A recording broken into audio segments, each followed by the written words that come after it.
Good evening, I'm Katerina Georgieva. Here's what's making news right now. Over the coming days and weeks, daily COVID cases will continue to accelerate, with Omicron being the most transmissible variant we've seen yet. It just kind of sucks. It's very inconvenient for us, but it does make more sense to get tested there, especially what's going on their side. Not everybody drinks alcohol, so I didn't understand why they're only at the LCBO unless it's because it's a government-run facility. Yeah, put them in the drugstores, for heaven's sakes. We begin tonight with the impact of the Omicron variant of COVID-19. It's expanding its reach across Canada. So much so, the Prime Minister is calling on Canadians to starve Omicron by following public health guidance. The federal government's effort to curb its spread is now also being seen at the border.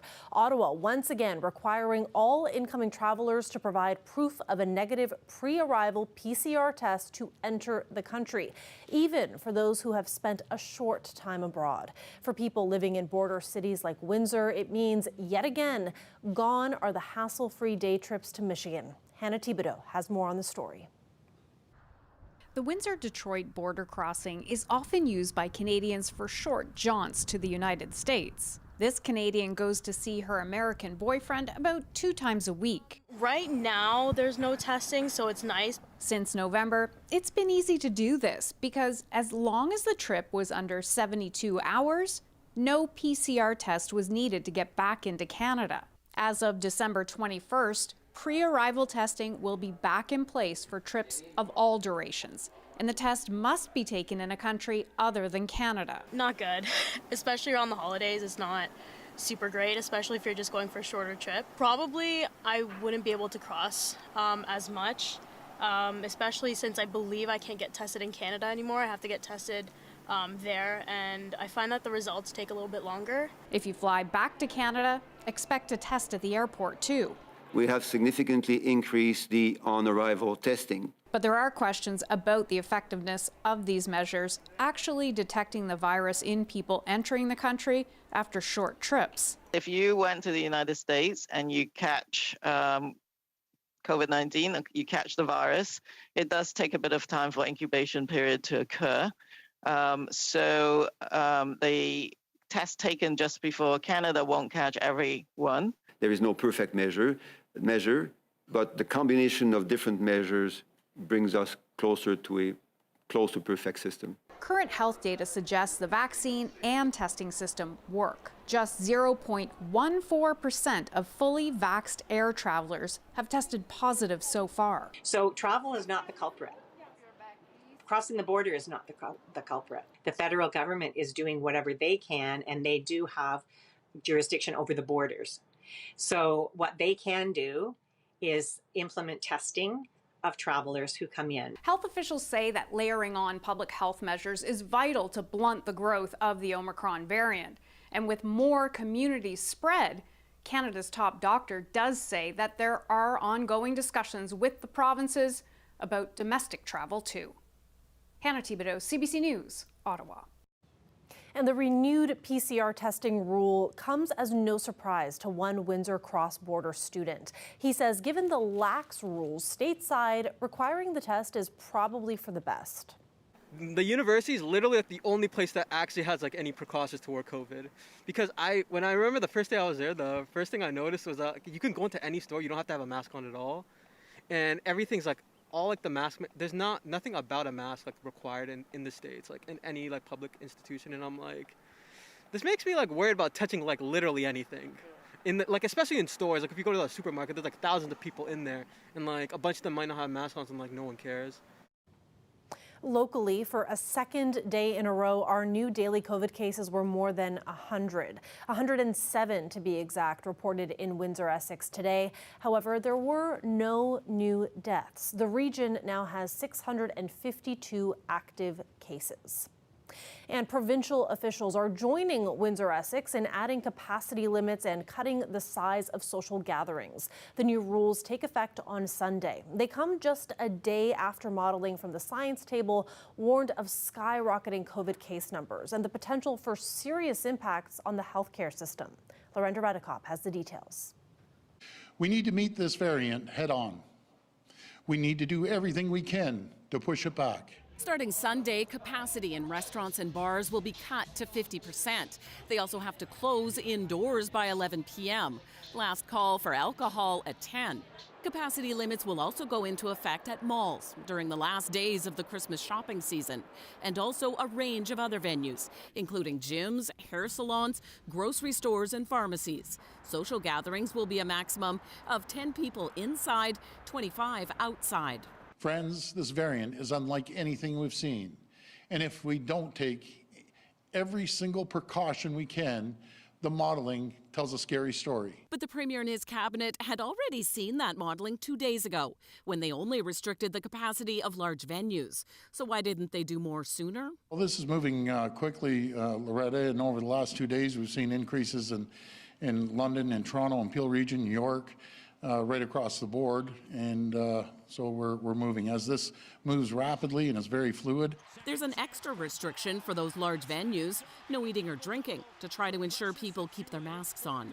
And at nightclubs, no dancing will be allowed. Excluded from the capacity limits are weddings, funerals, and religious ceremonies. Really unfortunate that it didn't come out earlier, because this virus is doubling every 2 to 3 days. So that's another doubling time that we've sort of lost an opportunity to get on top of. So yeah, it's really disappointing, but I'd rather it come today than never. This doctor, who provides data to the science table, says she's seeing the impact on the health system already, with some of her colleagues having to isolate. Colleagues who've tested positive, their entire families have become infected with the Omicron variant. Multiple friends of mine, their children are in isolation right now because there have been cases in their class. So yeah, it is spreading really rapidly. As the holidays approach and people prepare to get together with family, many are wondering what's safe and if fully vaccinated people can get together with grandparents. I personally would advise you to avoid social contact with anyone older, even with 2 doses. If you are going to interact, I'd do it outdoors with masking and distancing in place. I hope the weather stays reasonable across Ontario to enable that, because I think all of us have to learn from the last 20 months to best protect those that are older in our communities. I'm sorry to recommend that. Today, the government did not announce any measures to help businesses or employees. The finance minister says something will be coming soon and is calling on the federal government to help too. Loretta Redicop, CBC News, Toronto. With the uncertainty of Omicron, the University of Windsor is pivoting most students to virtual classes in January. The return to school will be delayed for most until January 17th, and classes will be virtual at first. Undergrad classes in education and nursing, they start January 3rd as planned because of clinical rotations, but everything else will be as virtual as possible. In the meantime, in-person exams will continue as scheduled, and study spaces will remain open until December 22nd. However, after the holidays, the earliest students and staff will return is January 31st. And Canada has recorded a grim COVID milestone, 30,000 deaths related to COVID-19 since the beginning of the pandemic in early 2020. It took Canada 9 months to reach 10,000 COVID-19 deaths. However, the toll doubled to 20,000 just 2 months later in January 2021. And in the fight against Omicron, 2 LCBO locations were approved as distribution points for COVID-19 rapid tests here in Windsor, but don't start lining up just yet. CBC's Ashta Shetty tells us both locations ran out of tests almost as quickly as they received them today. There are no more rapid tests available today, and there is no indication whether there'll be more coming tomorrow. The Roundhouse LCBO is one of the 2 approved locations to give out these tests. Initially this morning, there was no lineup, and this sign was placed up front telling people not to bother coming in if what they wanted was a test kit. Many walked away disappointed, including this woman who left the LCBO empty-handed early this morning. I came to the LCBO at the Roundhouse because I understand they had rapid COVID tests here. But unfortunately, when I got here, they said they didn't even receive any. So we're out of luck. And how does that make you feel? Not too happy. This is my second trip here. My husband came yesterday and he came today. So maybe eventually they'll bring him into the shoppers or the drugstores or something that other people get to other than an LCBO. Around noon, though, that quickly changed as staff put out a new sign outside to tell people it did have rapid tests in stock. Almost instantly, there was a lineup of people beginning to form around the building. Those rapid tests went rapidly, though, as both LCBO locations were out of tests within an hour. NDP MPP Lisa Gretzky is criticizing the Ford government for not providing Windsor with more COVID-19 rapid tests. She says, quote, "The last-minute plan to distribute the tests is failing in real time," end quote. Ashta Shetty, CBC News, Windsor. In other news now, for the first time, a 3D printing machine has been used to build a house using cement. It's a team effort between Habitat for Humanity and the University of Windsor. They're building tiny houses. And as Dale Molnar reports, those involved in the project hope this will lead to a cheaper way to build affordable housing. What's going on here is you see on my left the blue bag. That's the dry mix of the concrete or cement. Professor Shrikanta Dosh explains how the Telecom 2 3D printer mixes cement and water and pours out the mixture in a pattern to make sections which will be stacked together to make the walls of the houses. Habitat for Humanity got a $500,000 grant from the Canada Mortgage and Housing Corporation for the project. The university got $80,000 to cover labor and other costs. The machine was rented from a company in Nelson, BC. The walls will be stress tested in this lab in hopes that one day more houses will be built this way at lower cost to keep affordable housing more affordable. So this research here, the testing that's going to be done by Dr. Das is actually going to inform the future building code. And Dr. Das sits on the board of the International Standards Association that will be setting the building codes for 3D printed houses. So that is the key to make this technology successful, or to make it more acceptable to anyone. If we can make a generic mix which everybody can use, then the prices even come down, and they may feel, other people feel more comfortable. Okay, now I don't have to buy those brand name or whatever special materials. The cement mix was prepared by Lafarge Cement. The company keeps the exact details secret for proprietorial reasons. The 3D printer will create walls for 4 tiny houses to be built on Shirk Street in Leamington for an agency that helps disadvantaged youth. The roof, doors, windows, and other trim will be made out of conventional materials. We're really happy and proud to be a part of this, and if we can continue to offer opportunities to build affordable housing and attainable housing, then I think, wow, what a feat we've done. We're building 4, and we're going to have them done by March. That's incredible. Right there, that's incredible. But if we can change the future of building through the work here and spend a little bit of time on research, it's so worth it. Construction on the tiny homes will begin in mid-January. They expect to have it finished by the end of March. Dale Molnar, CBC News, Windsor. Tecumseh blazed a trail in this region when it came to allowing people in urban areas to keep hens in their yards. But now the town says it's just not working. After a 2-year pilot project, the town is pulling the plug on urban chickens. That's because enforcing the rules was taking up too much time for its bylaw officer. Complaints were coming from some neighbors of those who were keeping chickens, raising concerns like the hens going onto their properties and uncontained food that attracted rodents, foxes, or even coyotes in some cases. It was enough, you could say, for Tecumseh to chicken out. A woodworking class at a local high school is not only learning new skills, but helping families in need. An organization called Sleep in Heavenly Peace has partnered with Holy Names to build 30 beds for children who don't have them. The group says there are at least 1,900 children without proper beds in Windsor, Essex. We stopped by the school to see the program in action. I didn't know about this at all, and the number, they said there's about 1,900 kids that in our city that don't have beds to sleep in. It blew me away, and that's why I wanted to jump right on this right away. Just the fact that I can help out the community and knowing that you can have a good feeling on you at the end of the day. Being part of something bigger than just them, understanding the needs of the community and responding to those needs. Being part of the greater good, I guess, is what we're trying to get across to them. It could be someone in their own family who's struggling. It could be friends. It could be other people that they know in the community who are struggling. And now they know that for years people are going to be sleeping in their own space that they can call their own space because of something that they had a hand in. And hopefully it builds up leaders into the future so they can see how valuable it is to be able to volunteer and contribute when others are in need. We really are seeing kids needing beds. We not only supply them, we actually go out and deliver them. We install them in the homes. So we firsthand see that the need is real. We see that it's a need and not a want. When you come from a position of privilege, you don't think about these kinds of situations. And a lot of us are in that position. We don't have to think about our next meal. We don't have to think about where we're going to sleep. But there are so many among us who are not in that position. And so we have to start getting rid of our biases, start thinking about what other people's situations are like, and thinking more about them and how can we help. I think it's equally as important. Like, yeah, if I want to be a framer, like, yeah, I can make money from that, but I feel like that's a skill I could also use to do something like this. It's the best of both worlds.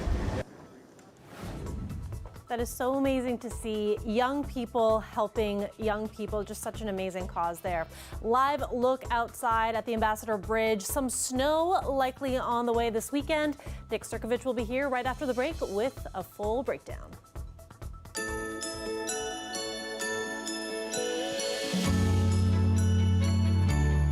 I'm Jane St. Louis. And I'm Xavier Seguin. It is the season for giving. That's where CBC's Sounds of the Season comes in. For more information, visit cbc.ca/Windsor.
Nick Sirkovich joins us now for a look at our weather forecast. Nick, it's been quite the roller coaster this week. We had double digits at one point this week, and now tomorrow's snow, maybe? I know. We were talking about like 15 degrees yesterday. 5 degrees today, and tomorrow we're looking at snowfall. Yeah, that's wild. From one extreme to the other. Again, record-breaking temperatures yesterday across southern Ontario, almost in Windsor, off by 0.1. But here's a look at today's temperatures. So generally speaking, 3, 4, 5 degrees, and this is the story heading into the weekend. In fact, now this is not quite for the Windsor area, but some parts of southern Ontario having weather advisories in effect for snowfall, and I'll explain why that's not the case down around the Windsor area in just a second here. Here's a look at the satellite and radar image. So cloud cover starting to move in, but let's put the forecast board into motion. Now, part of the reason we're not seeing those weather advisories here, at least yet, is because tonight, it'll start out as snowfall, but you notice this sort of pink line, that's the transition from the rain to the snow. It sits more or less right along the shorelines of Lake Erie and then a little bit further north up toward the Windsor area. Basically stays there till the morning, and then we get a little bit of mixing there again into the sort of late morning, and then generally starts to clear out into the afternoon for Windsor, but again, mixing right along the shorelines of Lake Erie. So what we're looking at there is the potential for some freezing rain or some mixed precipitation. And so I don't think we're going to see the accumulations that they're expecting to see up around the Golden Horseshoe. So those areas in the weather advisory region seeing 5 to 10 centimeters of snow, generally less back in southwestern Ontario because of this mixing. In fact, Windsor, right now I'm looking at about 2 to 4 centimeters of snow with this particular system before it clears out into Sunday. And Sunday actually looks pretty good, albeit a little bit on the cool side. So there's a look at the snowfall totals. But mind you, we're sitting right on the line, right? So, I mean, if the system shifts a little bit north or south, that could affect the numbers. But generally right now, about 2 to 4 centimeters of snow in the forecast. 1 degree as we head into tomorrow afternoon, 2 to 4. But if the system shifts a bit further to the south, could see a few more centimeters of snow on top of that. 0 degrees on Sunday, a few lingering flurries, but some good sunshine in there as well.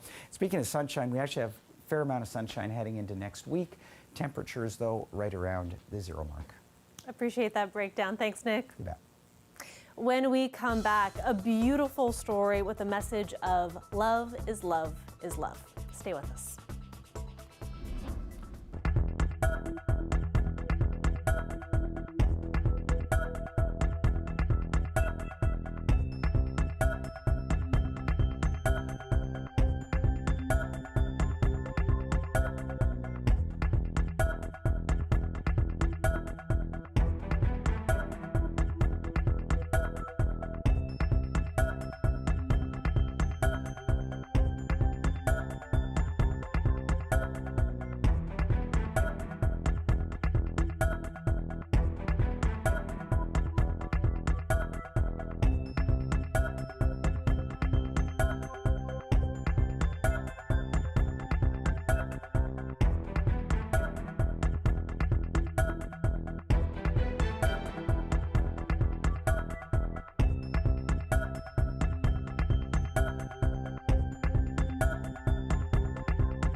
Welcome back. At a recent professional minor league hockey game, two women got the chance to show their fellow fans their love for each other. The couple tells us why that moment meant so much to them.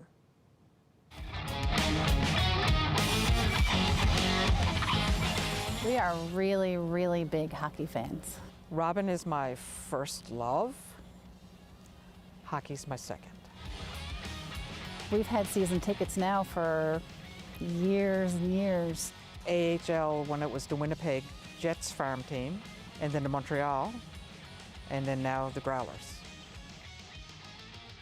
The kiss cam is when they put the camera on two people and it's on the Jumbotron. A lot of people don't like it.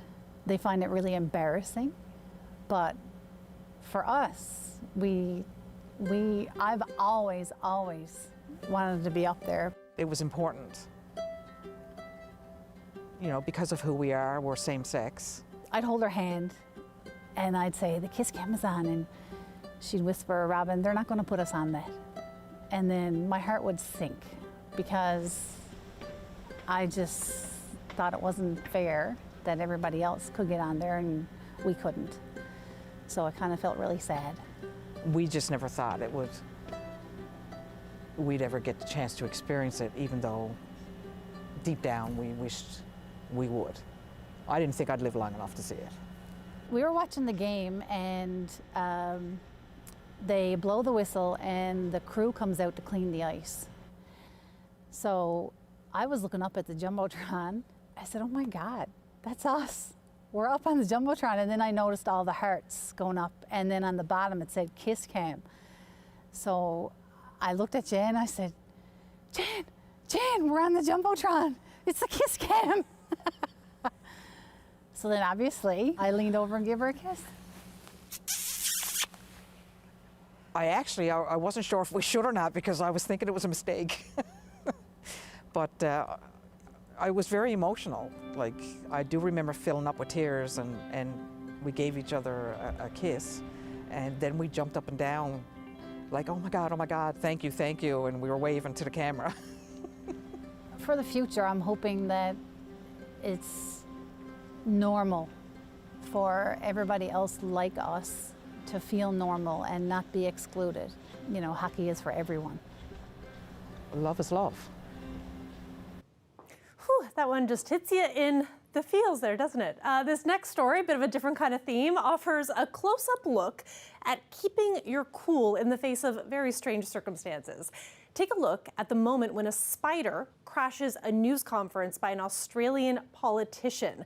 Though alarmed at first by the sight of a big, hairy insect crawling up her leg, she kept calm and carried on, but made her thoughts about spiders very clear.